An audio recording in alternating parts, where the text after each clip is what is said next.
आजकाल पेपरमध्ये बातम्यामध्ये फक्त एवढंच येतं आहे की तरुण पिढी डिप्रेशनमध्ये आहे, फाशी घेऊन मरायला लागली आहे.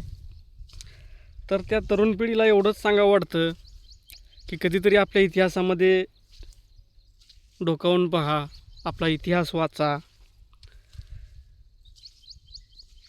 तर तुम्हाला कळेल की इतिहासामध्ये असे बरेच उदाहरणं आहेत की त्यांनी आपल्या आयुष्यामध्ये किती संघर्ष केला.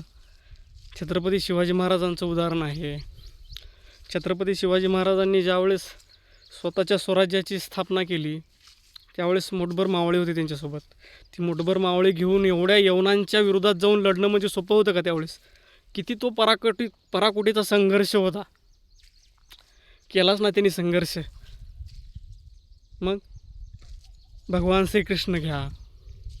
भगवान श्रीकृष्णाच्या जीवावर तर त्यांचा सख्खा मामा उठला होता. कारागृहामध्ये भगवान श्रीकृष्णाचा जन्म झाला. जरासंध त्यांच्या जीवावर उठला. जरासंध हा कंसाचा सासरा होता. तर जीवनामध्ये भरपूर संघर्ष आली. पांडवांचं उदाहरण घ्या. पांडवांना ज्यावेळेस त्यांच्या सख्ख्या भावांनी त्यांना द्रुतक्रीडेमध्ये हरवलं आणि त्यांचं राज्य हिरावून घेतलं, त्यांचा इंद्रप्रस्थ हिरावून घेतला. 14 वर्षाचा वनवास त्यांच्या पाठीमागं आला. मग त्यांनी बी असाच विचार केला काय, अरे काय आता आपण बी फाशी घेऊन मरायचं नाही. त्यांनी संघर्ष केला. प्रभू श्रीरामाचं उदाहरण घ्या. 14 वर्षाचा वनवास त्यांना पण भोगावा लागला. वनवासामध्ये रावणानं सीतामातेचं हरण केलं. तर प्रत्येकाच्या आयुष्यामध्ये संघर्ष आहे.